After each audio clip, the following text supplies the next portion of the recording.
today we will start an introduction on how to place the cranial ultrasound, and then we will go in depth the differences between premature and full-term baby, and then we will discuss the various views, and finally at the end we will talk about normal variants.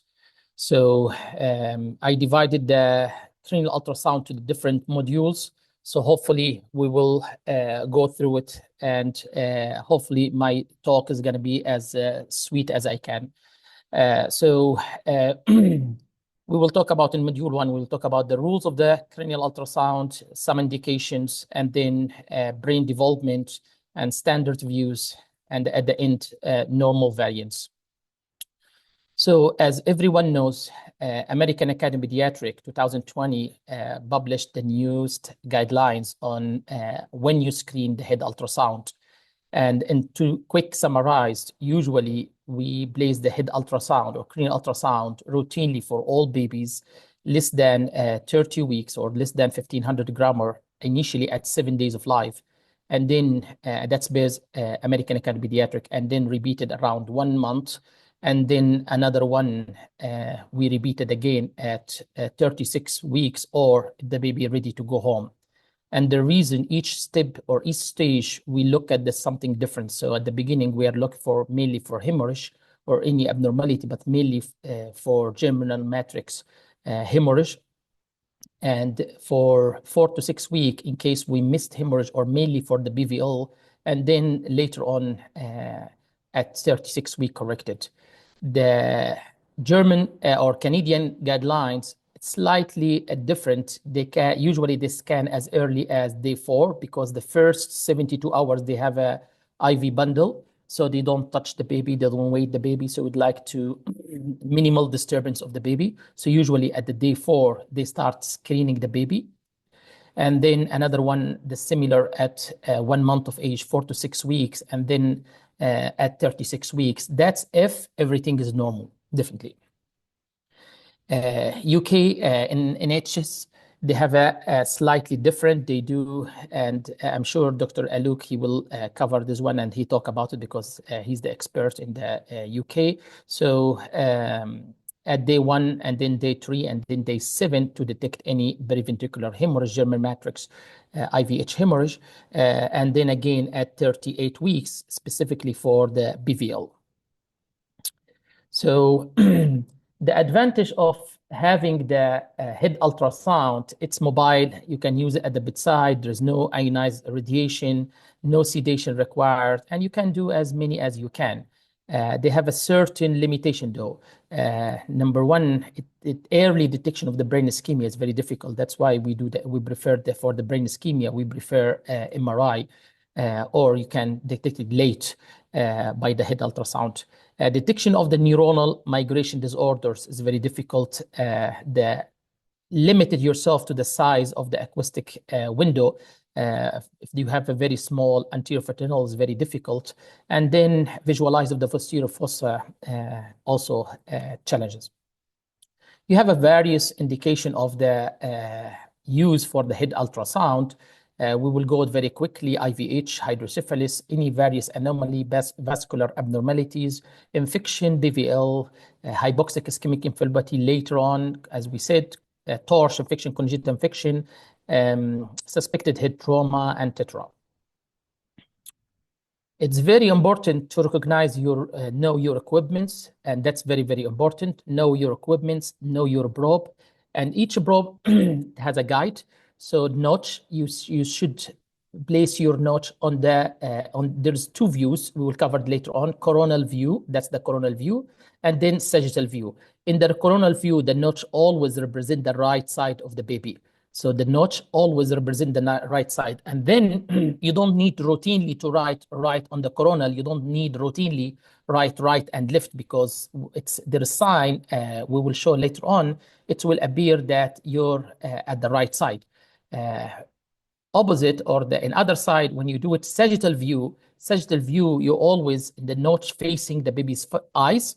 And when you go right and left, then you have to determine whether you are on the right or whether you are on the left. So on the sagittal, you should write it down on the screen. I'm in the right, or I'm in the left, versus in coronal view, the notch itself always should be standard, should be on the right side. Okay, so we have various formants. The most commonly and standard, everyone should screen the baby at the anterior fontanel. Okay, and then that's the standard view. And then you have a posterior fontanel also, although not all baby, they have it open. And the mastoid fontanel, which is become standard in the United States, according to the latest guideline. So the mandatory should be anterior fontanels, and now they add they add the mastoid fontanels because they missed cases like cerebellar hemorrhage. So now it becomes standard of care. You have to have the also mastoid fontanel in addition to the anterior fontanel.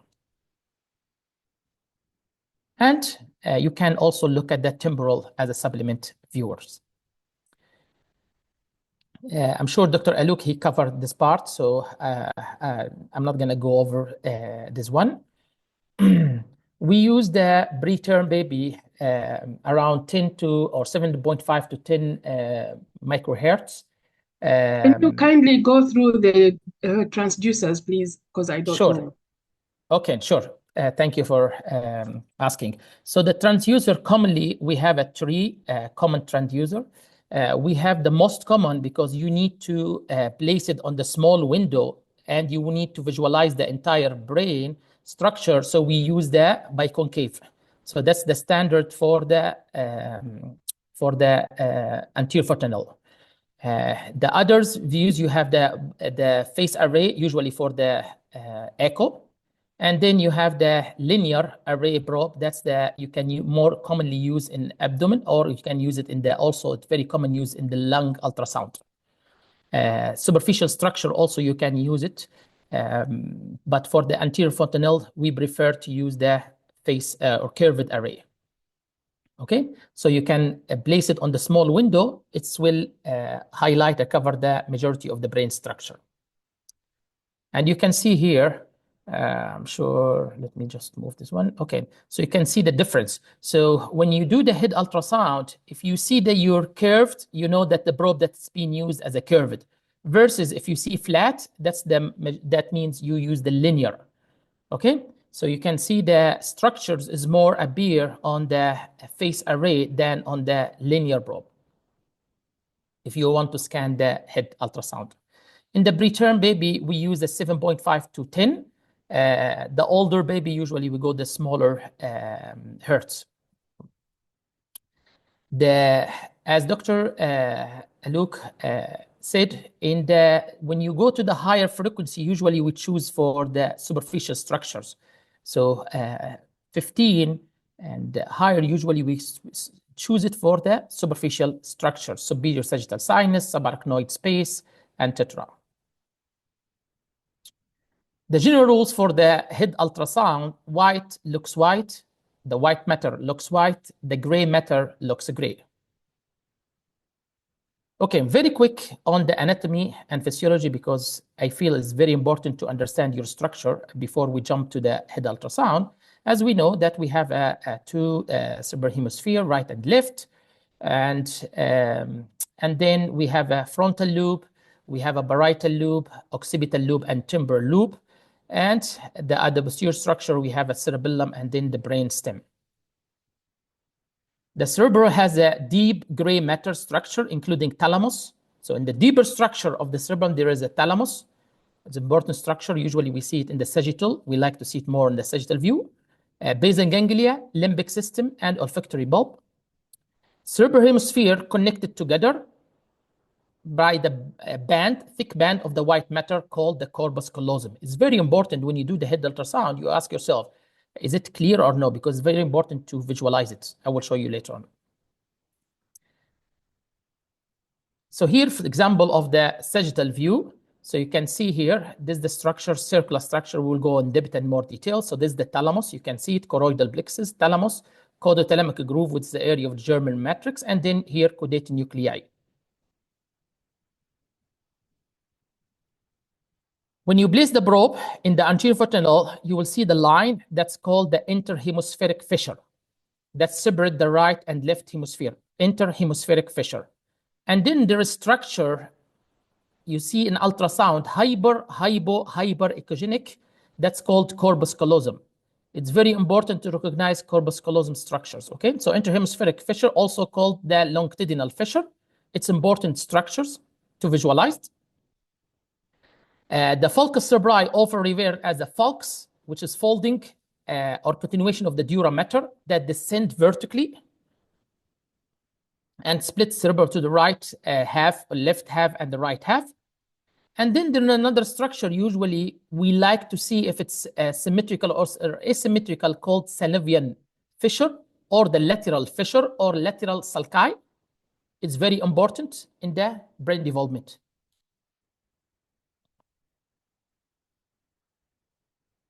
The blood supply circulate the anterior cerebral, in the frontal lobe is anterior cerebral artery.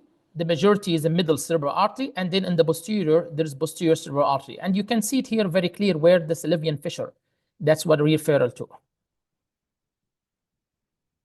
The posterior structure is cerebellum.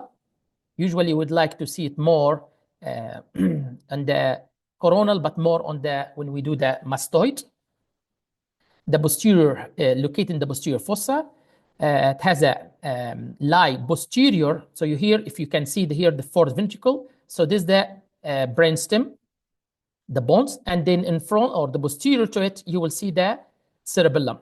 Okay, it consists of both gray and white matter. Okay, and as we know, the function of the cerebellum is coordinate the voluntary movement, balance, postural, and coordination in addition to the speech. The brainstem, we have a tree structure. The anterior portion is the midbrain. In front of the fourth ventricle is the bone, and then medulla oblongata.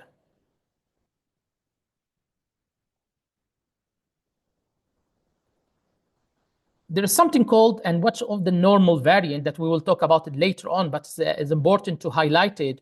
When you do the head ultrasound, sometimes in the posterior, all the way in the posterior, you see the triangle here, the black triangle, that's called cisterna magna.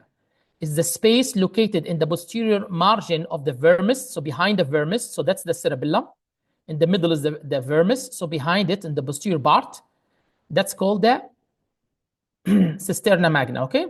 The normal cisterna magna measured around 3 to 8 millimeter. Anything above 10 millimeter or 10 and more, that's called mega cisterna magna. What we call it, mega cisterna magna. So we have a measurement, normal should be less than 10 millimeter. Anything 10 or higher, that's the called mega cisterna magna. And those baby need to follow, and you need to look at the cerebellar structure. If you have a no mass defect, all the cerebellum is normal, that means it might be isolated finding. It just, you need to monitor the baby clinically longer. It's important to differentiate it between the mega cisterna magna and the other abnormality like the Dangy-Walker abnormalities. Basal ganglia. The basal ganglia has its important deeper structures. So it's important to recognize the caudate nuclei. The bottom, it's usually it's challenges to see it, but at least, and the globus, but the most important, the caudate, and you can see it in the coronal view. So usually located on the lateral aspect of the lateral ventricles. Okay. The ventricular system, so you have a lateral ventricles. The lateral ventricles, the pair of the lateral ventricles, you have a frontal horn, you have a body, antrum, and then the occipital horn and the temporal horn. So that's represent the ventricular system. The connection between the lateral ventricle and the third ventricle, there's connections, what we call it. And there is connection between the third ventricles and the fourth ventricles. So that's the very important connection. You need to remember all these connections. So you have a lateral ventricles, you have a third ventricles, and you have a fourth ventricles.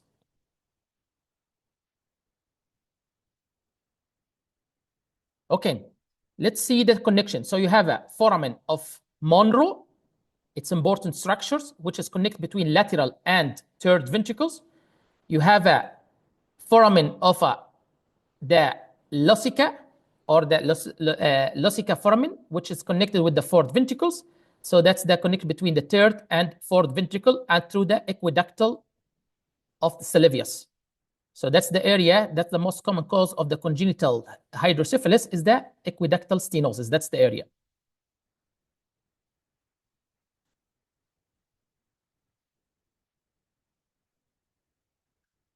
Corpus callosum is the C shape. It's important structure connected of the midline or nervous fibers connected through it.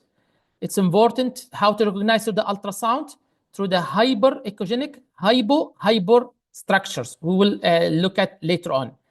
It's filled with the CSF structures.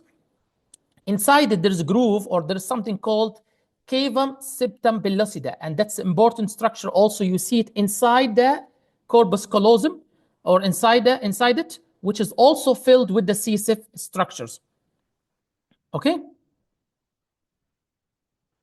During intrauterine life or fetal life, the CSF filled structure located in the lateral ventricle anterior to the foramen of Monro, that's called the septum pellucidum. So septum pellucidum is the CSF structures located inside the lateral ventricles, and that's the came in front. So that's the anterior or the frontal on the frontal lobes. It's filled with the CSF inside the lateral ventricles. That's called the septum pellucidum. Usually this one disappear either at birth or can be persistent up to the 6 months of age. In the posterior part, there's something region called the cavum vargum. Another CSF structures usually disappear at birth. Okay, majority at early as 24 weeks, but usually we don't see it at birth unless the baby born premature. Then after 24 weeks, you might see it around 22, 23, 24. You might see it. So you can see it here on the sagittal view or mid-sagittal. You can see inside the lateral ventricle. That's the lateral ventricle. You can see the structure here. That it looks like lateral ventricle, but really it's called cavum septum pellucidum. Is the CSF structure cyst inside the lateral ventricle filled with the CSF as well. And that's one disappear at birth, can be persistent up to the 6 months of age. The cavum vargum is located posterior part, and this one usually obliteration as early as around 24-week gestation. Nice image of the here. You can see the coronal view. We will cover everyone later on. This is called interhemispheric fissure. And you can see here that the black in the midline between the two lateral ventricles, that's called cavum septum pellucidum. Cavum septum pellucidum. In the sagittal view, because this is the frontal lobe, so that's called cavum septum pellucidum. In the back, called the cavum vargum. So non-visualized of the cavum septum pellucidum within 18 to 37-week gestation in the prenatal period or during the perinatal ultrasound is considered abnormal. And that might indicate the neuroanatomical abnormality, including the agenesis of corpus callosum, schistocephaly, septo-optic dysplasia, hollencephaly, and others. So it's very important that you should visualize it early. So if you have premature baby, you cannot visualize the cavum septum pellucidum in the middle. That's indicated one of these anomalies. So it's very important to recognize the anatomy or recognize your cavum septum pellucidum. Okay, very quick brainstorming. Which of the following structure identified by the arrow in the coronal plane? Is it sulcus cerebri? Is it thalamus, caudothalamic groove, corpus callosum, or caudate nucleus? Corpus callosum. Yes. So really, it's here. It's just like that. But when you do the ultrasound, you should see it hyper structure. That's typical clue for corpus callosum. Excellent. What about this structure indicated? Is it third ventricle, temporal horn, occipital horn, or the fourth ventricle? Temporal horn. Temporal. Excellent. Next, what about this one? Which of the following indicated in this arrow? Is it third ventricle, foramen of Monro, aqueduct of Synovius, or foramen of Lassica? Ventricle. Third ventricle. Third ventricle. MashaAllah, very good. Excellent. So we said this is the fourth ventricle, foramen of Monro, third ventricle, and this one is the fourth ventricle, correct? Aqueduct and Lassica. Which of the following the best characteristic of the corpus callosum? Corpus callosum connect the right and left hemisphere. Corpus callosum serve as the floor of the lateral ventricle. Cingulate gyrus serve as the floor of the corpus callosum. A. First option. First option. Excellent. Okay, let's move. This one we already covered. Okay, what about this one? So this one is the corpus callosum. Very good. Okay, let's now talk about normal brain development. So as you can see, we have a different brain ultrasound for different gestation. We have a 24 weeks, 26 weeks, 32 weeks, and 39 weeks. And you can see the differences without even talk to you guys. You can see very clear difference in the as early at 24 weeks. You can see very smooth, correct? And as you go with the gestation, it become more gyri and sulci, correct? So that's the folding. The brain get fold, gyri, sulci. So as early gestation, you will see more of the smooth structure. So the brain poorly defined sulci and gyri, that's that when you have the baby below 28-week gestation. The German matrix is prominent and appear as a hyper-echogenic. And we said German matrix located where exactly? Between the thalamus and codo. So usually between caudate and the thalamus we will look at. That's called codothalamic groove and usually appear prominent in the early gestation. The ventricles also slightly large, but usually does not exceed the normal, which is less than 10 millimeter. Choroidal plexus also appear bulky in the premature babies, prominent. Cavum, we said cavum septum pellucidum, you should see it. So cavum septum pellucidum is typically seen. The cerebellum and the brain stem are small, but should visible. So that's the characteristic in the babies whose premature baby less than 28 weeks. Above 28 weeks, start sulci and gyri beginning to form, and particularly in the parietal and frontal lobe. Still ventricle proportionally large, so asymmetry in the ventricles, that's called normal variance. So if you see this asymmetry, that's normal, okay? Slightly ventricular dilatation is normal in the premature babies. The corpus callosum mid-structure has become visible. The thalamus and other structure, deeper structure, also clearly defined. There is transient increase, and that's another people they forgot and about the normal variance, and they thought this is the BVL. So there is transient increase echogenicity in the periventricular white matter, and that's secondary to the immaturity. But this one, the clue is does not persistent. Serial follow-up should be done. And then the other structure like the cerebellum become more density. As we know, premature baby, because of the highly vascular germ matrix, highly vascular area, the more premature baby, more likely to develop IVH. And the area of this called subepididymal or the germ matrix area decreased in the size from 2.5 millimeter at 24 weeks until it gets completely involution around 36 weeks plus minus. So what does it mean? That means the earlier is a lot of vascularity, and that's the prone the area for hemorrhage, and that's usually the site of the IVH, the German matrix, because the highly vascular area, it's around 2.5 millimeter at early as 24 weeker, and then as you go older, the late advancing gestational age gets slowly involution until completely disappear by the 36 plus minus.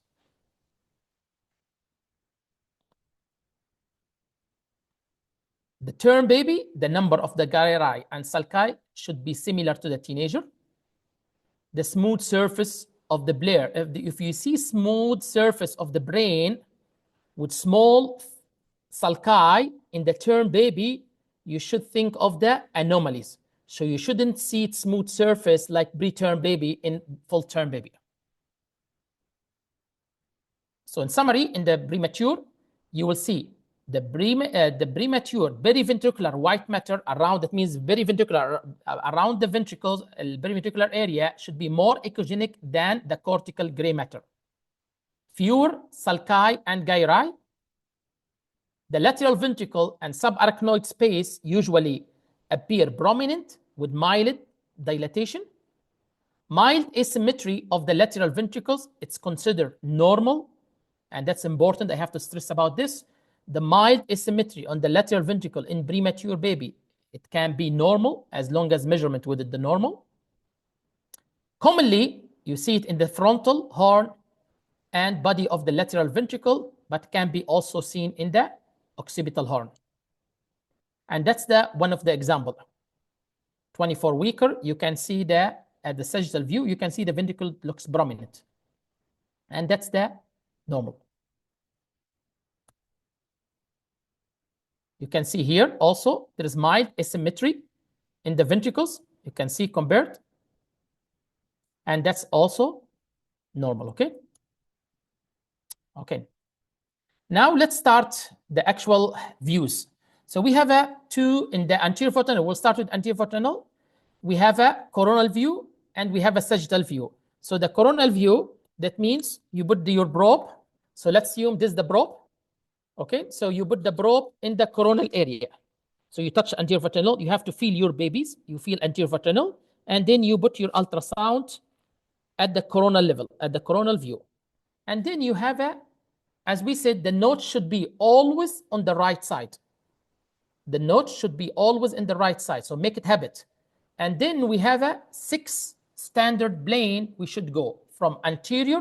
So you move your probe all the way from the mid all the way to start anterior until you see the eyes of the baby, and then or the orbit. And then you scan, you go 6 views until you reach the posterior portion. So you start coronal view. You can see here the notch right side of the baby, not your side, the right side of the baby.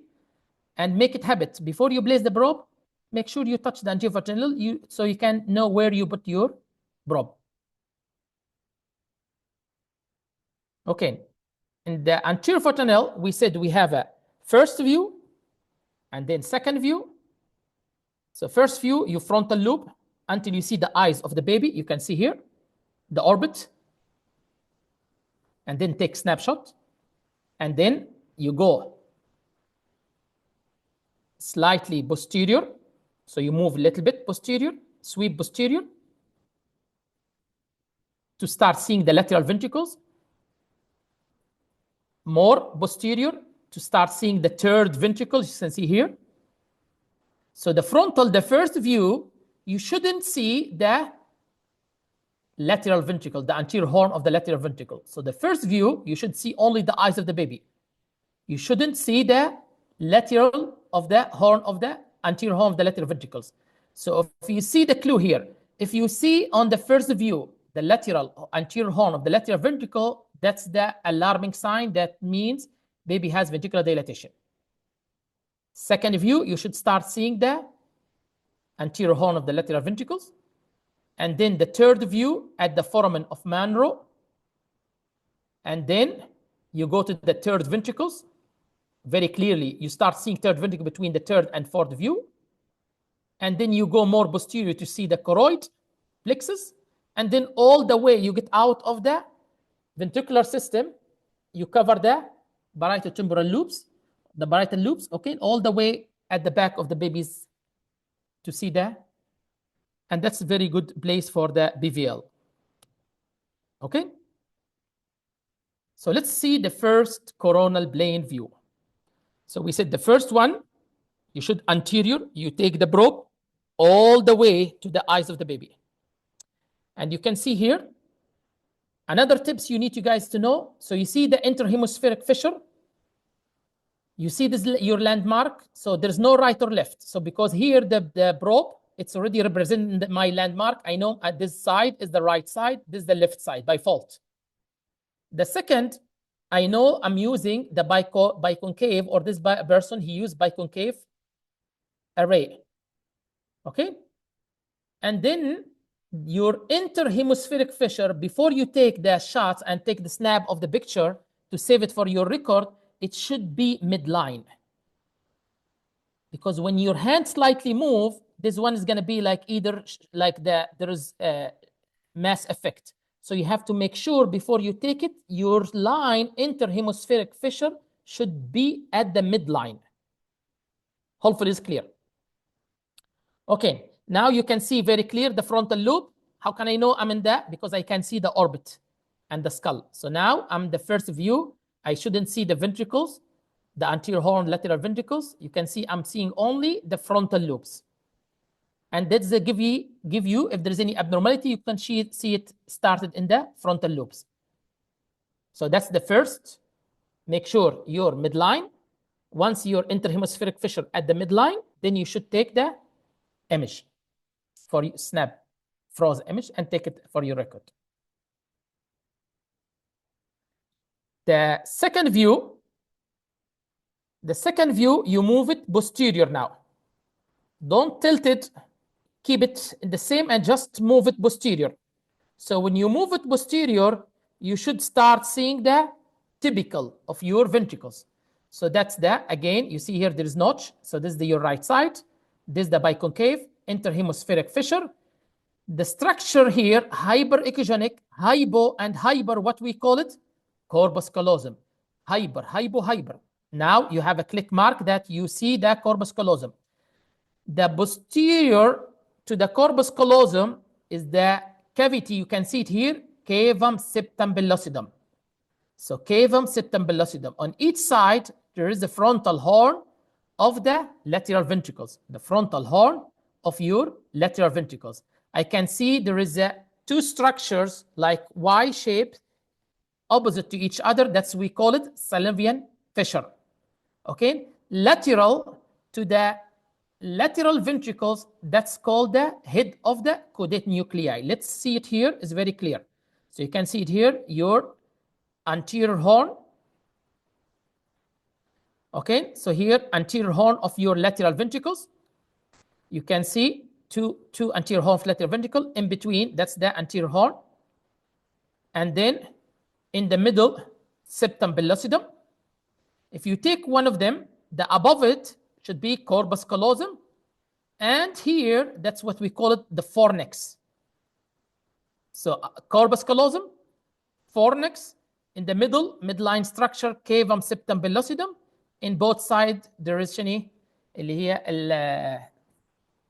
frontal horn of the lateral ventricles. Hopefully it's clear.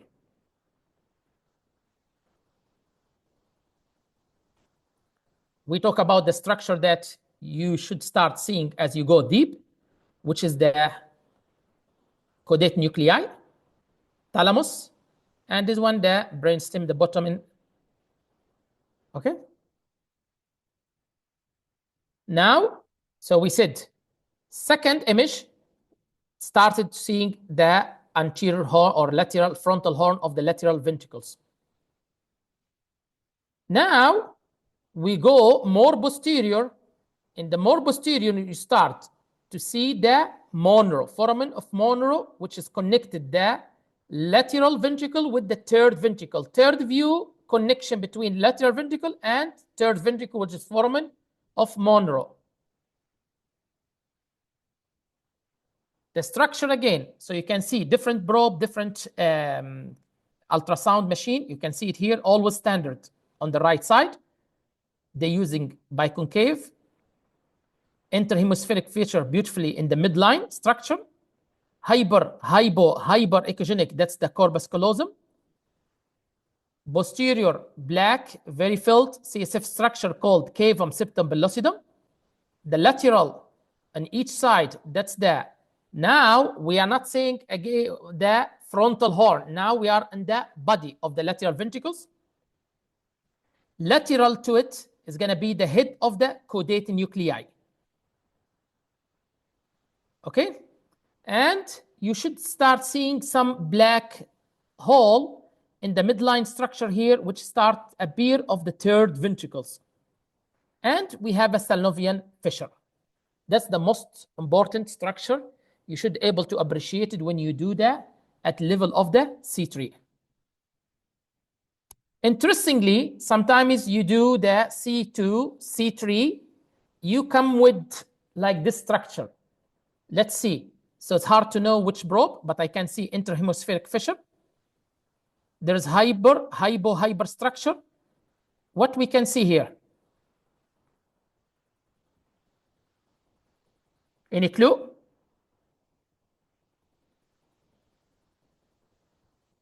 Agenesis of the corpus callosum. This one is you can see the third ventricle all over. You cannot appreciate the cavum septum pellucidum. There's no septum, correct? Splitting that because let's go back. You can see here, you can see the structure that's splitting your ventricles with the cavum septum pellucidum. It's not connected all together because we said that the cavum lateral ventricle inside it there is layer or covered with the CSF, another layer covered or cystic structure covered with the CSF that's called cavum septum pellucidum, which is not connected or there's no interactions between the cavum septum pellucidum and the third ventricle. Is the completely locked. So when you can see it here, there's no connection, all connected together.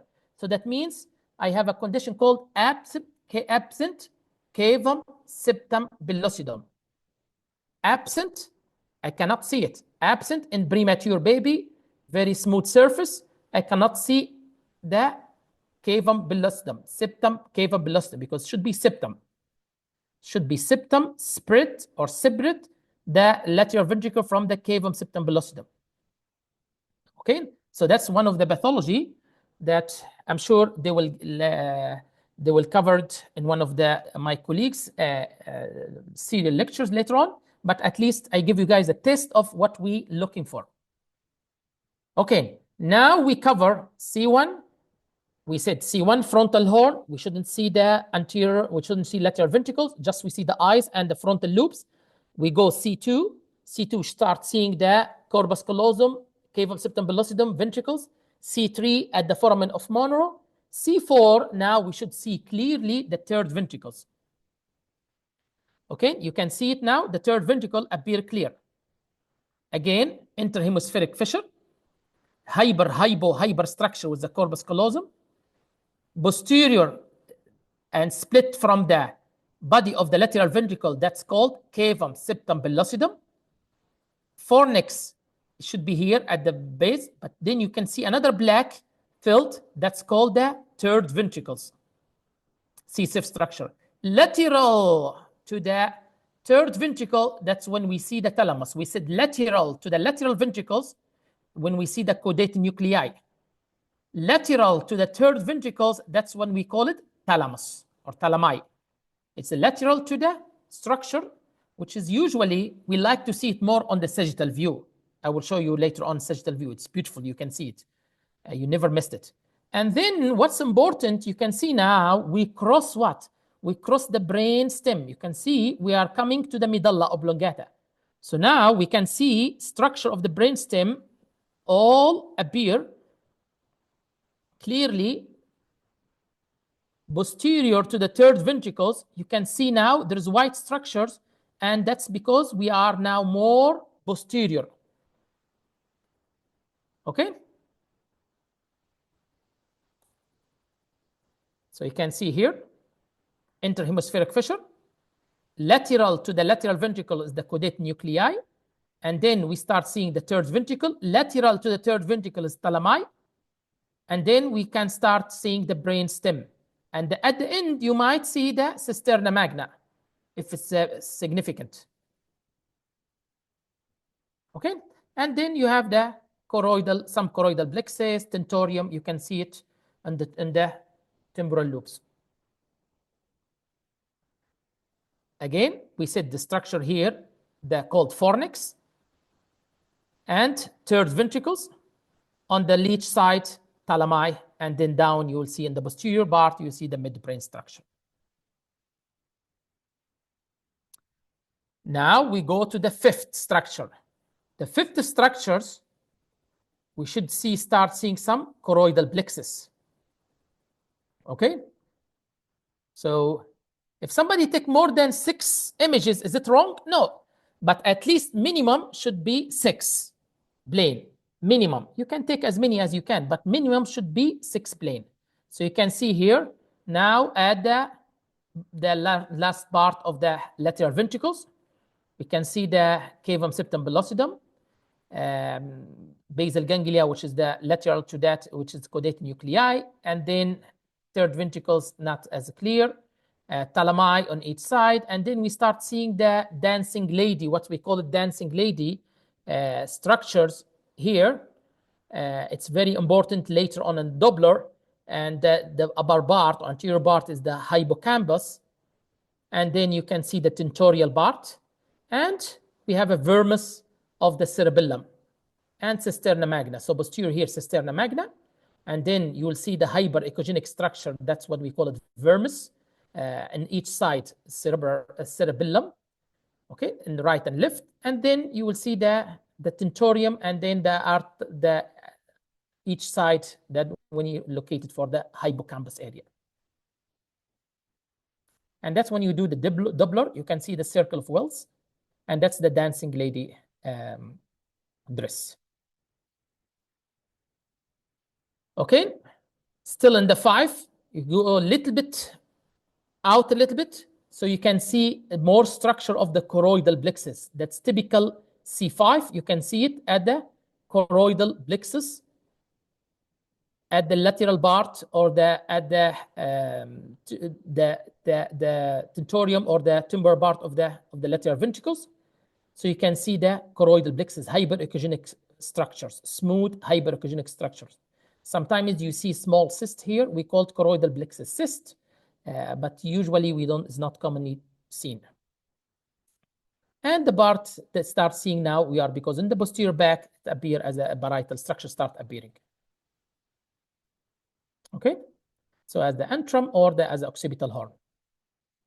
The last part, you get all the way out of the coronal plane until you reach the parietal, and you cannot see anymore the ventricles.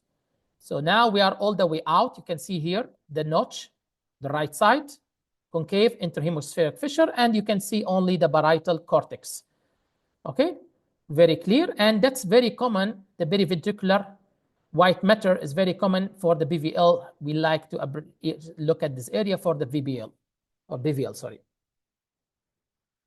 Okay, so we start frontal lobe without ventricles.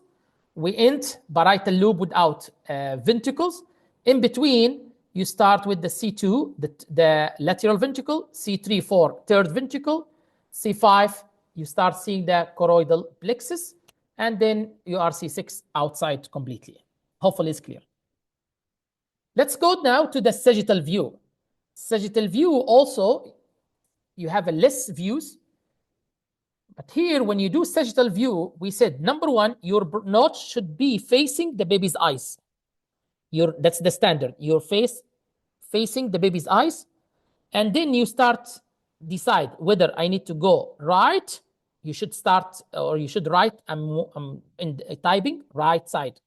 If you decide to go left, you should type left. Don't confuse. And that's take time. If you guys knew for the ultrasound at the beginning, you missed it. You do, and then you forgot which one is one. So make it habit. When you decide, ask yourself, okay, now I'm in mid-sagittal. I need to go right. 1 second. Write it down right, and then you start take the right images, which is midline, right, then right parasagittal or mid-sagittal or parasagittal, and then completely out, back to the midline, write it left, and then go to the left, and then all the way out. So you have at least 1 midline, 2 in each side. Again, the notch should be facing the baby's eyes, and then you have a midline, and then 2 in each side. Okay, so let's start with the first mid-sagittal. So mid-sagittal, you can do right MS. That means mid-sagittal. You can do that, okay? And then when you come back, you do left. That means you start again. You start with the midline, or you don't need to do, just do mid-sagittal, and then you decided later on when you go to the parasagittal, you can do right parasagittal. That's okay too. Okay, when you do the midline structure, it's very, very, very important to recognize the guitar sign, or the, somebody said dressing, but that's the guitar. So you can see it here. That's the cerebellum. That's the fourth ventricles. And then the rest of the guitar. So that's the thalamus here. And then actually the medial part of the thalamus, the interconnection between two thalami, that's called the mas intermedialis. Okay. And then you can see, or the lady sitting, there's multiple people, they call different ways, but that's the cerebellum, somebody sit, and then the fourth ventricle as a triangle here. In front of it is the bones. So you can see it. That's once you see this one, knowing that you are in the midline structure. Okay, again, here doesn't mean anything because now I have to define where I am. You can see here they said sagittal, and then he would like to do midline / left or right. So he would like to go first left. So he makes sagittal M, that means midline, and then / left or right. You can decide. He decided here, the image decided to do left first. So he make that snap in the midline left. So remember here, he would like to remember that he will start with the left side. So that's the midline, regardless, right or left. So structure, we have it. So here, the cingulate gyri, you have a always hyper structure corpus callosum. Here, you have a cavum septum pellucidum. In the posterior part, what we call it? Yalla, guys, if you guys remember. Vergae. Vergae. Cavum vergae. Excellent. So that's the cavum septum pellucidum, vargum. Okay, and this one we said the corpus callosum. That's the lateral ventricle. And then you see the structure like mass structure in the middle. That's called the mas intermedialis. That's connected between the right thalamus, or you can call it thalami. It's part of the thalamus. And then you have a third ventricles area, and then fourth ventricle should be appear very clear as a triangle. If you do good image, good quality, there's not good quality, and it should be triangle. And then at the end, you see the white structure, hyperchogenic, that's the cerebellum. And then at the beneath the cerebellum and the posterior part, the cisterna magna. Okay, so that's the typical of the mid-sagittal plane structures. You can see it here even beautiful, more clear. So you can see the part of the lateral ventricles. You can see here the corb or cavum septum pellucidum, vargum. You can see the thalum or the intermedialis or the thalamus or mas intermedialis. And then you can see the third ventricles, fourth ventricle. You can see the triangular structure, and that's the structure you should see it. Once you see it, you should take a snap image, and that's called the mid-sagittal, the vermis of the cerebellum. And that's the, I think that's the structure you need to see it. Here. You can see the preterm baby versus full-term baby. You can see the gyri sulci very prominent here. So that's more of the full-term baby than this one is more of the preterm baby. Even you can see cavum vargum, you cannot appreciate here. So another, just to give you guys how it looks like, structures of the mid-sagittal. So you see here the dots here, that's the mas intermedialis, the CSF around these ventricles. So this is the third ventricles, and then equiductal, and then you have the fourth ventricles, and then here the cisterna magna. Hopefully it's clear. Okay, that's the same. Now, then you decided, okay, I'm gonna go, since he decided to go left or right, you decided left or right, okay? So what you can see here, so this is a more mature baby. You can see sulci gyri. And then what you can see, the ventricles is slightly collapsed, or this is the normal, okay? And then you can see, you can start seeing the choroidal plexus. The structure here, the circular structure, this one, that's the thalami. That's why I said the thalamus, it's the best location for the thalamus on the sagittal view. And then you can see another structure here, hypocogenic, that's the caudate. The line, this one, the hyperechogenic, this one line, that's called caudate, caudothalamic groove. That's the groove. That's the German matrix here. Okay? That's called parasagittal right. Okay? Parasagittal line. So parasagittal right, what you are expected to see, thalamus, caudate, caudothalamic groove, and the ventricles. That's the most important structures. And then once you choose the right, you finish the right, and then you come back midline, and then you can go back to the left. Again, you can see that thalami, very clear, caudate nuclei, your lateral ventricles, and then you caudothalamic groove, very clear. Caudothalamic groove, very clear. So this is the area of the germinal matrix. If bleed inside this area alone, that's when we call it state or type 1 of the German matrix, limited to the bleed, limited to the German matrix.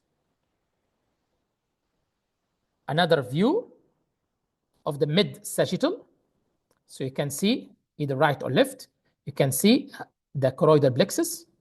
You can see here the thalamus. You can see the lateral ventricles and the caudate. If the baby has the hydrocephalus or post-hemorrhagic hydrocephalus for any reason, there's later on in another, my colleagues, he will talk more about ventricular measurement. There is something called the what's called choroid thalamo-occipital. Alok, remind me about what we called when we measured from here to here. It's the caudothalamic groove, or let me, I will remember, just unblock now. Unblock it. Okay, it will come. Then once we finish the midline structure, parasagittal in one either right or left, and then you go all the way out until you cannot see anymore the ventricles, lateral ventricles. Now you can come to the parietal lobe, and then you can see the salivary fissure very clear, separate the parietal from the temporal lobe.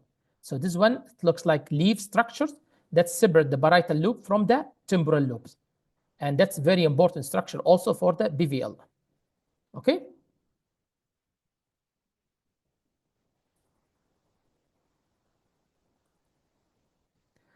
Okay, so now we finished the anterior fontanel structures. Let's cover the mastoid, since it's become standard of care now. The mastoid fontanel, it's important. It should be part of the routine. Mainly, we are looking at the cerebellar structure. So according to the latest guidelines that I show you guys, 2020, AAB recommended mastoid, mandatory to have it, mastoid view as a routine. Okay? Why? Because mainly to locate for the, or look for the cerebellar hemorrhage. Look mainly for the cerebellar hemorrhage. Thalamo-occipital distance, yes, correct. Okay, the mastoid, we have also two view, either standard, the sagittal view, and your broad pointed toward the baby's eyes, or you do the coronal view. So that's you can straight lining with the orbitomeatal line above the targus, versus the coronal view, which usually straight, like follow the arrow. So that's, you have a two view. You have the sagittal view pointed toward the baby's eyes versus coronal view. That's the first one, faces the baby's eyes. That's the transfer sagittal view. And important, just remember, you come from the back of the baby. So remember the coronal view that we did it earlier. We said the last part is the cisterna magna. So remember that you are coming from the back. So you see the cisterna magna, and then the vermis. You have a cerebellar on each side, and then you have a forward ventricles, and then the bones. So that's the structure. You should be seeing equal homogeneous structure on both sides. Any differences that might, hyperechogenic structures in each side that might indicate of the cerebellar hemorrhage. Cisterna magna, forward ventricles, and then should be equal homogeneous structures. That's called the cerebellar.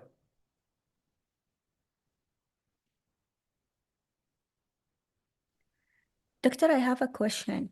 So when we do the mastoid view, do we use the same probe or we change Same because probe. providing Same the probe. space is small? No, should be the same probe. If you use the neonatal probe, should be the similar. And do we label it as right or left? And we do it on both sides, the mastoid, left and right? There's no right flavor, just one view. Okay. Then, do you mean right? Mastoid? Yes. You're gonna do it on the right side and the left side. Yes. All right. Yes. Okay, and you can see here mastoid left and the mastoid right, definitely. Okay. Just the idea to look at. Sometimes you look at in the right side, it's not clear. It's make it habit to look at in both sides.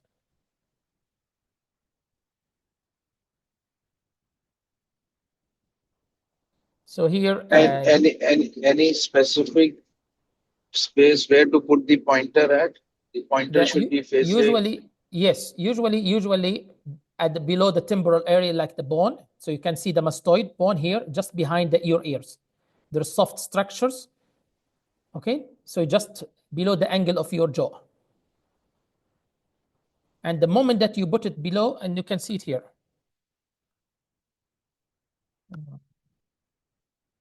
So you can see it here. So there's the coronal. So you come to the back, and then until you see structures, you play with the probe until you see typical structures. Versus in this one a little bit anterior. So a little bit you're gonna go behind the ear, not on top here. So a little bit in the mastoid area. So then you cover that area behind here, the mastoid area. Thank you.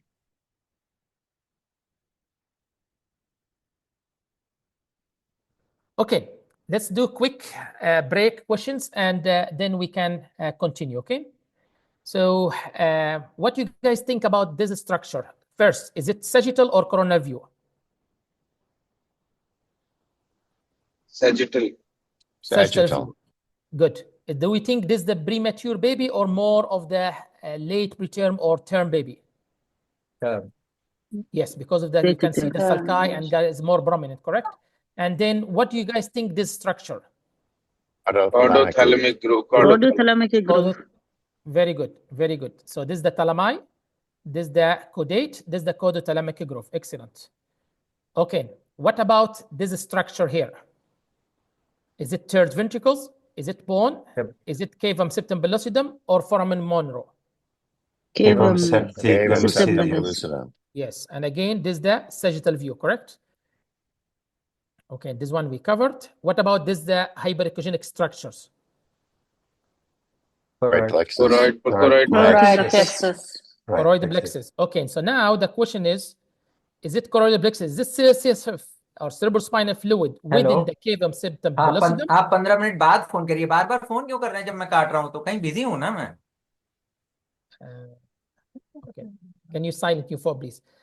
German matrix hemorrhage along the caudothalamic groove, corpus callosum connected the cerebral hemisphere, or choroidal plexus within atrium or the atrium of the lateral ventricles. So we know the choroidal plexus, but is it the cerebrospinal fluid within the cavum septum pellucidum, or German matrix hemorrhage along the caudothalamic groove, the corpus callosum, choroidal plexus, correct? Choroidal plexus. Yes. Right. So the question is how we can differentiate between choroidal plexus and germal matrix hemorrhage, if there's any hemorrhage here. So the differentiation usually should be, the hemorrhage should be irregular wall structure and different echogenicity than the choroidal plexus. So you can see the homogeneous here, very smooth. The hemorrhage, if there's any hemorrhage here, you will see a different in the irregularity in the wall. Sometimes if it's old hemorrhage, you will see the cavity inside it. That means liquefaction. And the color a little bit, or echogenicity a little bit different than the choroidal plexus. Okay. What about this structure now in the coronal view? Is it interhemispheric fissure? Is it corpus callosum, lateral ventricle, cavum septum pellucidum? Cavum septum. Very good. What about this one? So we are on the coronal view. If I ask you guys, which view this one? Are we C1, C2, C3, C4, C5?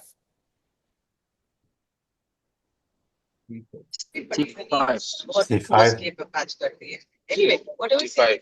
Correct, because we start seeing the choroidal plexus here. So we are around C4 plus or C5, correct?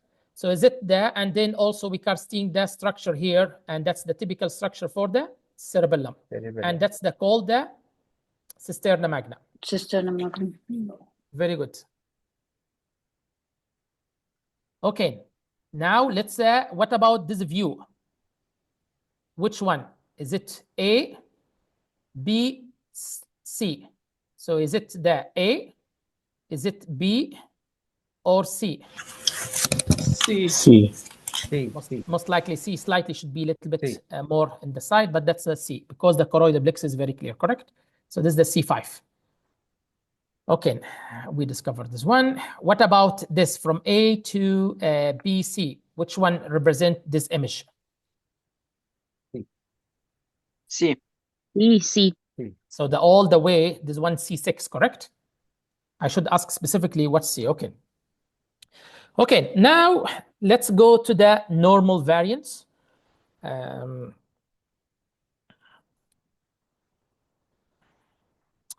will talk about some mistaken variants that people sometimes they read it as a BVL. It's just artifact. So this one sagittal view, and you have a coronal view. We know this one is the, now by default we should remember this one we are not mid-sagittal, this one parasagittal, correct? It's not clear whether the right or left. We should memorize or should write it down right, left, depending on the where we are. But here you can see that sometimes if you are not align your probe, if you are not keeping your hand and probe in the right direction, sometimes you create kind of artifact, and the artifacts appear like hole.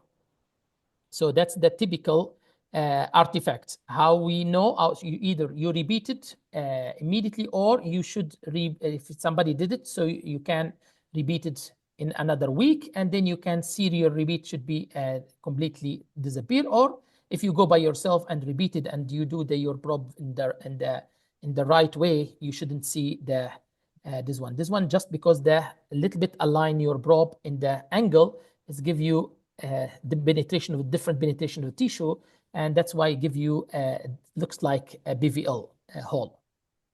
And this one similar right and left. So here this one, a region of the hyperechogenic on the sagittal sonography adjusting to the ventricle atria is common. We call it pseudo lesion caused by the anxiotropic effect that usually resolved when you do it in the right position, the orthogonal plane. In other hand, also normal hyperechogenic hollow that usually we recommend, because in Tawam we are different than, for example, Corniche. Corniche, the neonatologists, they do the ultrasound by themselves. In Tawam, we have a tick that they do. So sometimes we see like this, and then we ask them to repeat it. We don't repeat it in the daily base. So we ask, okay, in a few days or 1 week, we repeat it because for BVL stage 1 should be persistent beyond 1 week. So if you have a hyperechogenicity that persisted more than 1 week, usually we stage it as a BVL stage 1. Who is gonna tell me what's this?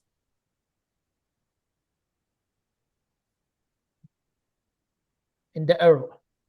So first, let's clarify. So here we have an interhemispheric fissure, clear, correct? We have a hyper structure, so that's the corpus callosum.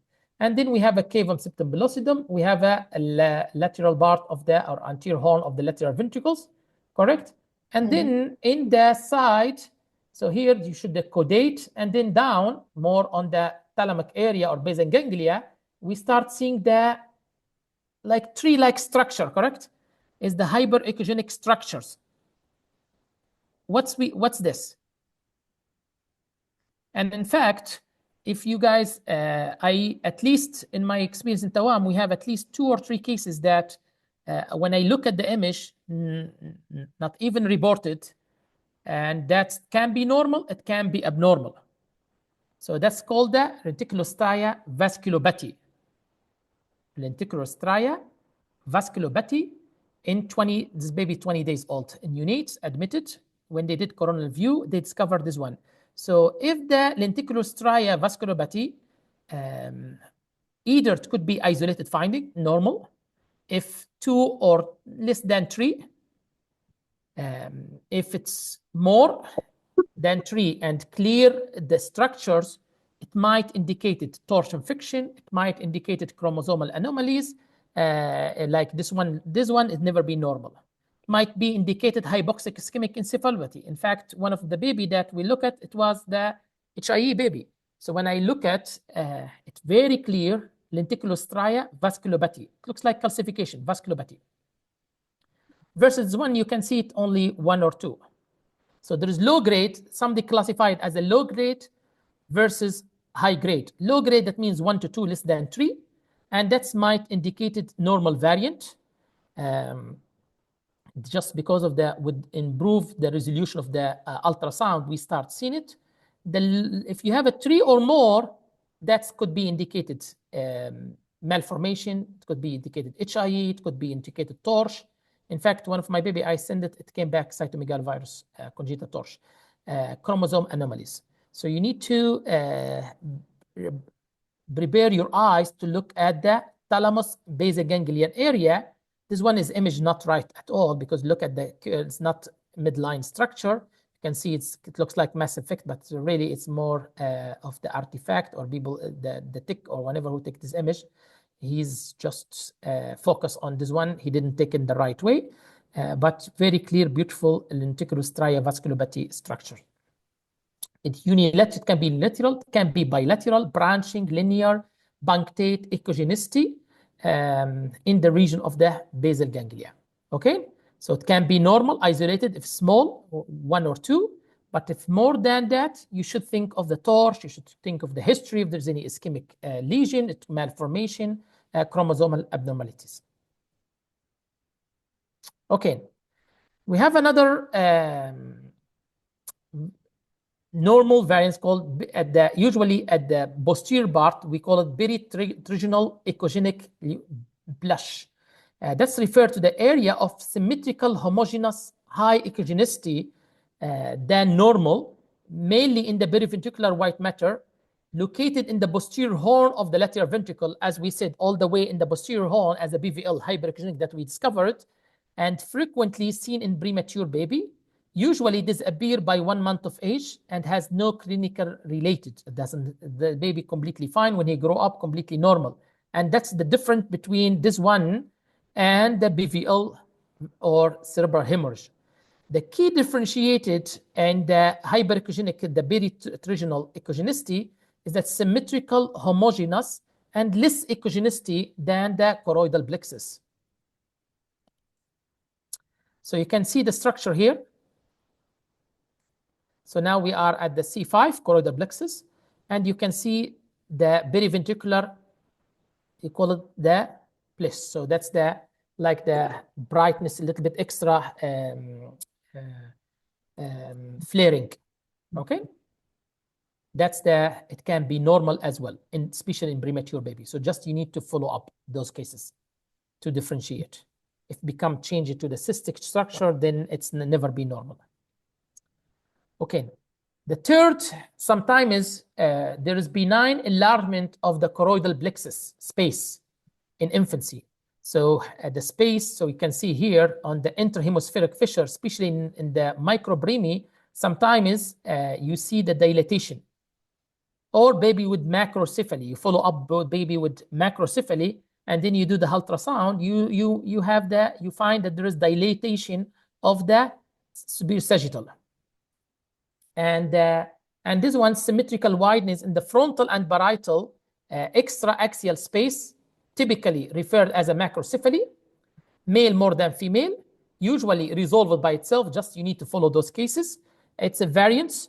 How we measure those, so you should differentiate it between this one, the PIS, and the subdural space collection. In subdural, in the PIS or the arachnoid space enlargement, usually you will see that you click the Doppler and you see the structure, vascular structure in the right place. So present of the subarachnoid cortical veins.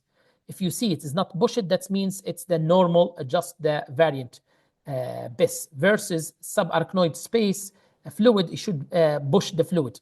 And sometimes you cannot even see the fluid in the space, in the extra-axial space. How to measure it? There is 3 ways, either crino or craniocortical with it, or sinocortical with it, or interhemispheric with it. So you can see here the sinocritical or the sinocritical with it, CC with it, interhemispheric with it. So usually it's the measurement around the cortical 4 millimeter, cyanocortical 3 millimeter, interhemispheric or interthalamic, the interthalamic usually around, or interhemispheric usually around 6 millimeter. Anything above this is considered abnormal, but normal within the, you should make it habit when you see it abnormal, just measure it either between the cyano and cortical or the interhemispheric with it. If the measurement parameter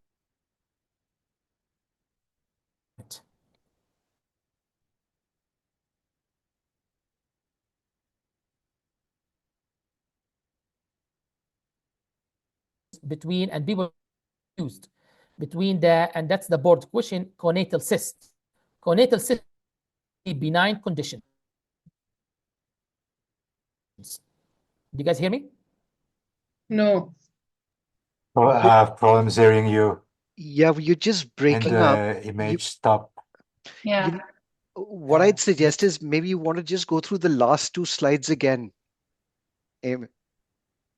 Okay. Here. So you have a subarachnoid space. If you have a benign enlargement of subarachnoid space. So subarachnoid baby who microcephaly, or sometimes microbremi baby, when you do the ultrasound, incidental finding, you see the arachnoid space enlarged or wide space. How we know it's wide? Because there is a, you need to, you do the cyanocortical measurement or corticocortical measurement from the outer interhemispheric measurement. And there is normal variance. You need to remember those variants. You have to have it, it's already written. So have the above the normal, so because we say craniocortical with it, cyanocortical with it, or with it. Parameter. You are still breaking up. That's indicate to follow up. And usually take time, benign, it takes time. It's going to go away by around 2 years of age. It's due to the delay maturity arachnoid velocity. CSF, and that's lead to the enlargement and push a little bit on the arachnoid space. Right. But in condition, it might, like glotaric polysaccharidosis, achondroplasia, and other syndrome like Sotos syndrome.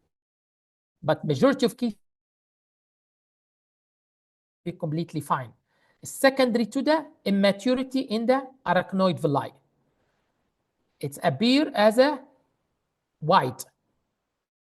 Differentiate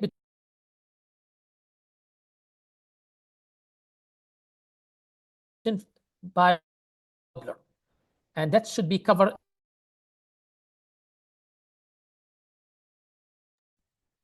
in the separate presentation. Eamon, you're breaking up at the moment. Might just be your connection. How many slides have we got left? Is it? Do you hear me? No, you're breaking up. Don't worry, because some of the measurements we'll be able to do. Yeah. Faster.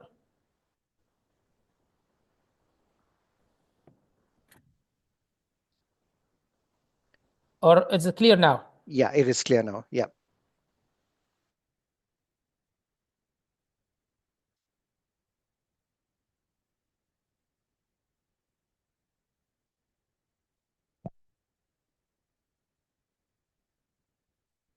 We've lost you again.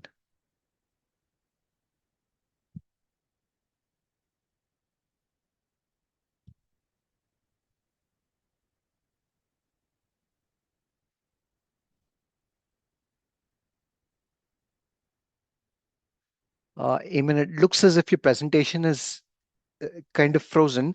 My suggestion is you just stop sharing and then you start sharing again.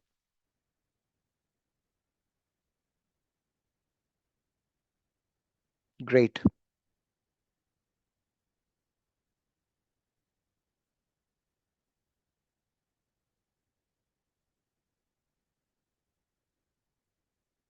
Guys, can you all hear me? Yes. Yes, Dr. Allo. Yes. Yeah. Don't worry, because we'll be covering, there'll be a whole session on measurements, which will talk about measurements separately. There's a whole chapter on measurements that's actually there. So please don't worry. A lot of what we're covering at this particular point, in particular the measurements, we will cover again. I think the gist, the most important take-home messages from the presentation today are basically making sure that you've got a clear understanding of the anatomy. And really, from our perspective, once you've got a clear understanding of the anatomy and the protocol, then the intention from our perspective is that you practice a lot, and we'll be having a lot of workshops and quizzes to kind of reinforce not just normal, but what is variance and what is upper end of normal. Lovely. Eamon, you're back.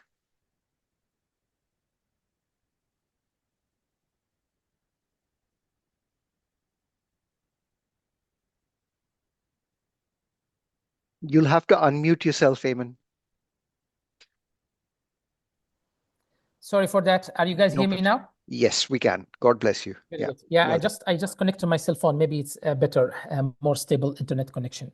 So we will cover now the periventricular cyst. We have a huge difference between conatal cyst, which is really benign condition, in few cases not benign, but majority benign, versus BVL or German matrix or subependymal cyst. So the location of the cyst is the key, whether you need to follow baby closely or you need to say this is the benign, reassuring the family. So that's the huge difference. And that's why the board, they like to stress out on the conatal cyst, because people, they usually refer as abnormal, and they follow those patients because they don't, they are not familiar with the normal cyst. So let's go over each one separate.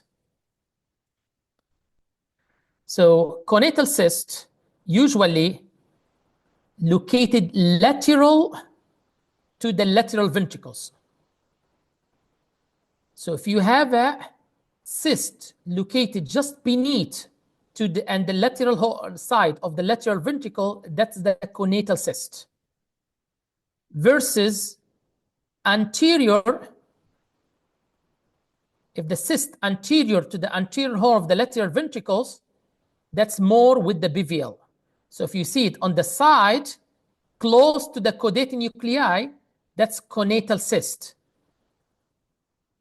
If you see it anterior, far anterior at the tip of the anterior horn of the lateral ventricles, that's going more with the BVL. So two huge difference. In the subependymal, usually you will see it. If you are not sure about at the coronal view, you should see it more clear at the sagittal view, and should limit it to the caudo-thalamic groove, German matrix. So here an example. It's not anterior, it's not far away, it's beneath 3 cysts. You can see it here. And that's the sagittal view, as we can see. That's the thalamus. That's the caudate, usually caudo-thalamic groove, German matrix, the choroidal plexus. And you can see the cyst lay just on the beneath the lateral ventricles. That's called conatal cyst. Okay, well defined, an echogenic cyst located adjacent to the frontal horn. It looks like string of pearls appearance. That's called conatal cyst. It also, we call it coartication of the lateral ventricles or frontal horn cyst. Usually small lesion, superior lateral of the frontal horn on the lateral ventricles. It's considered benign, can be single or multiple, unilateral or bilateral, and usually disappear by 1 year of age.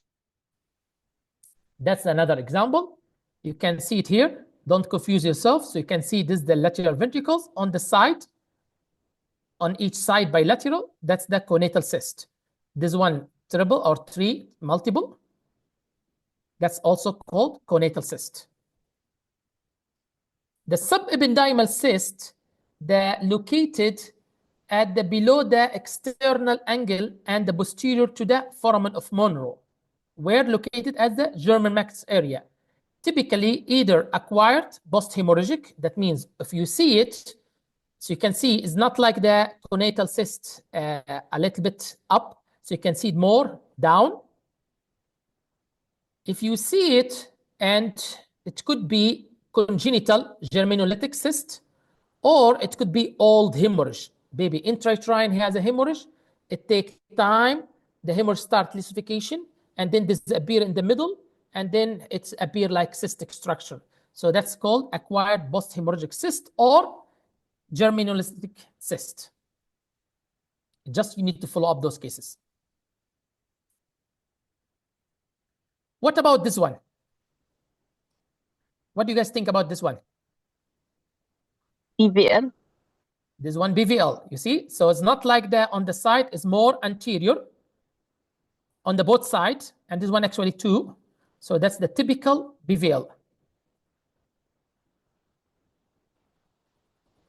What about this one? Subependymal cyst. So subependymal usually here. So that's the thalamus, choroidal plexus. That's the caudate, caudo-thalamic groove. So usually appear here. Smooth surface, correct? So that's going more with choroidal plexus cyst. Sometimes I know whenever who said the German matrix hemorrhage, usually one field or one image, it's not, sometimes it's difficult. So even with the expert, sometimes one image, it's hard. So you need to do multiple, you need to look at the both views to decide it.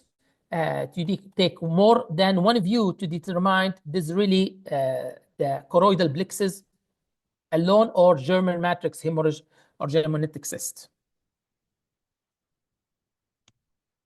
So choroidal plexus cyst, small cyst within the choroidal plexus, and usually have a smooth surface. Unilateral, not associated with the genetic abnormality, unless it's more than 2 centimeters, or multiple bilateral, it might associated with the chromosomal aneuploidy. I think we are at the end. But the previous image, is this a site of the choroid plexus? Yes, that's what I said. Which? Okay. So this one, it's this one, it's hard to tell really, because it's the you can see the choroidal plexus and then get out a little bit. So you have to have a more than one view to determine is it really choroidal plexus cyst or it's the secondary to germ matrix hemorrhage. But the smooth surface, you can see it's very hard. And even radiologists sometimes the question mark. So it's not always black and white. Sometimes you are in the gray zone. So even if it's small hemorrhage, usually you need to follow clinically and that's it. Okay, so I think this is the end. I welcome you guys as Dr. Alok Sharma. I have with the group of excellent speakers, we will do the neurodevelopmental or the neurocritical course is going to start in the April 17th. Thank you, guys. Thank you, Eamon. That's an absolutely fantastic talk and a lovely introduction to the actual anatomy of the brain and normal variants. I'm going to open the floor to questions. So the best way to kind of ask questions, especially going forwards, would be you can either put them in the meeting box, but otherwise the other option is you can actually put your hand up. At the moment, my suggestion is probably best to unmute yourself. So any questions?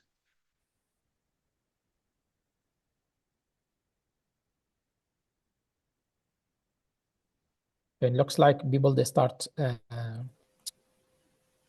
Yeah, my questions, Alok, what about in the coronal view, we are moving the probe or we are sweeping it? So I'm going to let Eamon give you a little bit of a flavor because, yeah, Eamon, go for it. Yes, so let's assume that this is your probe, okay? And I will try to demonstrate it here. So that's the head of the baby, the anterior. Do you see my hand? Do you guys see me, correct? Yes. So okay. So first you identify your notch on the right side of the baby, okay? And in the coronal view, you going all the way. So that's the baby facing you guys. Okay, and that's the baby here. So first you move your probe like this by angled. You angled all the way until you see the baby's eyes. Don't move it right and left. So you just go anterior, posterior. You flip it like this. But you make it small motion, so don't do it fast. So you don't miss anything. So you start anterior, and then slowly you move your probe. You don't angulate it, you don't manipulate your probe. So once you are at the anterior fontanel, you go all the way until you see the baby's eyes, and then you slowly move your probe, fixing your hand close to the anterior fontanel so you don't let the baby move, and make sure the baby is quiet. And then you start moving posterior. So like this. Is it clear? Does that answer your question? Yeah. Thanks. So Fuad, what we'll be doing is we'll be sharing some videos of us basically doing the actual procedure on a mannequin, and some of them obviously with parental consent on babies.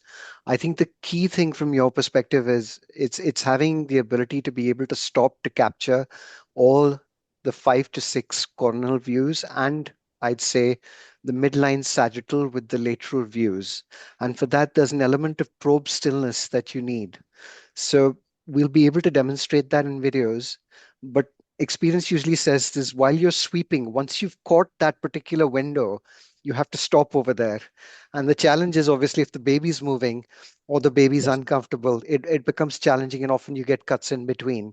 With time, giving yourself enough practice, you'll become very skilled at being able to do that, even with moving babies. The key thing that I'll talk about when we talk about protocols next week is the concept of containment. Containment is the most important aspect of being able to get good high quality images with your planes in the right place. I agree. There's one more question go ahead. for you, Eamon. Yeah, can I add one more? Please go for it. Yeah. So at the beginning, when you start practice the head ultrasound, if you never use it, ask the nurse to help you contain the baby and make the baby on the midline. So at least it's easier for you, because when the nurse holding the baby in the midline, and it's very hard at the beginning. You feel like the baby is moving and you are shaking. Sometimes you get a little bit nervous, and your hand, you feel like the hard to keep the probe in your hand. So more you, at the beginning, it's okay to have somebody help you until you become familiar with the touching, with the other hand touching the ultrasound and one hand doing the probe, holding the baby's head and like the anterior fontanel area, and the same time you holding the probe. The more you do the practice, like you drive the car, at the beginning you feel like nervous, like everybody can, you're gonna hit the wall, and then slowly you gain the trust and you feel, okay, even I can make a phone call and talk to friends that the car go by itself. So that's need a practice. The more you practice, it become like piece of cake. So Deepak has a question about a copy of the PowerPoint to practice. So Deepak, there is in chapter 6 a very nice PowerPoint that I'll be embedding, which basically takes you through the different sweeps, what you actually see on them without describing the anatomy, with the anatomy on the next slide. And my recommendation would be, the way I started practicing was basically producing a small PDF pocket, which basically I used to keep on my phone. And that would basically have each view so that you can keep your phone there on the deck, look at the actual plane, look at the view, and practice getting it. So don't worry, that is part of chapter 6, and you'll be able to access that as of Sunday. Also, Dr. Alok, I'm gonna send it to you, or I will send it to the group. That's very kind. Yeah, Canada, they have a software app. You can download it on the phone, and that's the app called HUS, which ultrasound diagnostic. Usually, it comes immediately when you go when you go to the store, Play Store, you write down HUS diagnostic. On the Apple Store, it's gonna come automatically, and that's one is guide you like questionnaire, and then it's guide you which stages of the IVH, and it's a simple way for those beginner, so they can standardize how to read. It's all over the Canada now established. So I will send it to you, Dr. Alok, and then you can That's share very it with kind. the whole. I'm really grateful. And yes, and for the Android, for those who has the Android, there is link you need to download it, and then once you download it, it will say unsafe app, block it. Then you see something called more detail. You click on this one, and then there's something called run it. Once you run, it's gonna come as an app, and you can see it here. It's called diagnostic. Ultrasound head diagnostic. I don't know if it's very clear or no, but once you click on this one, it will agreement, and then we can ask you about which one. So make the diagnosis. I'm not sure what I'm looking for. Is there hemorrhage within the germinal matrix? Yes or no? And then if you said yes, and then is there hemorrhage within the lateral ventricle? Yes or no? And then it will guide you which the diagnosis with the images on it. So it's a simple way. That's for those beginner. Maybe it's a good tool to start it, or you can say, or it's the same what Dr. Alok, he said, you have to have some booklet or PDF small sheet so you can guide you where to go. So I call it an aid memoir, and basically what it's got is it's got C1 to C6, it's got S1 to 3.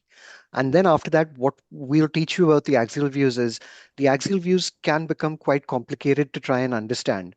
And the intention from your perspective, as Eamon has really well described, is to be able to get one mastoid view, to be able to view the cerebellum measurements, see the cerebellar hemispheres, and in particular, basically be able to view the fourth ventricle and the cisterna magna. You can get that all in one view.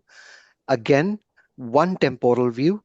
And that really, from your perspective, is what we call a comprehensive scan. And when you read your chapters, there are 3 kinds of scans that are described in the literature. An enhanced scan, again, something that I'll cover in the next session, a comprehensive scan, and then really what we call is a point of care scan, a simple sweep. And a good example like that is if I'm doing my golden hour and the baby is relatively stable, then what I would normally do is you do head, lung, and lines. And you can do that really by taking single images of certain areas without having to really rock the baby on a lot. So Shinza has a question. Are there particular landmarks for each view that we look at? So as Eamon has really nicely described, when you're looking at C1, really, once you start seeing the orbits without the ventricles, you know you're in C1. And as soon as you start seeing the frontal horns just appear, you're in C2. And for C3, really what you're going to start seeing is the cavum septum pellucidum appearing. And then really what we call the Trishul sign being C4, C5 being the trigone, and C6 really being the occipital area. So again, don't try to move ahead. Today, Eamon has given a beautiful flavor of things. We will give you and expand upon all these things, but the intention will be to give you the skill by actually demonstrating it. So don't worry. I'm going to have to end there. Any further questions, please WhatsApp us. Eamon is also on the WhatsApp group, as is Abhijit, and the lovely Praveen and Dr. Rajesh. So by all means, I would first like to thank Dr. Eamon for his time today. God bless you, sir. And thank you everyone for participating. Thank you for having me. Thank you guys for watching. Thank you, Bye. Ayman. Thank you. Have a good night, guys.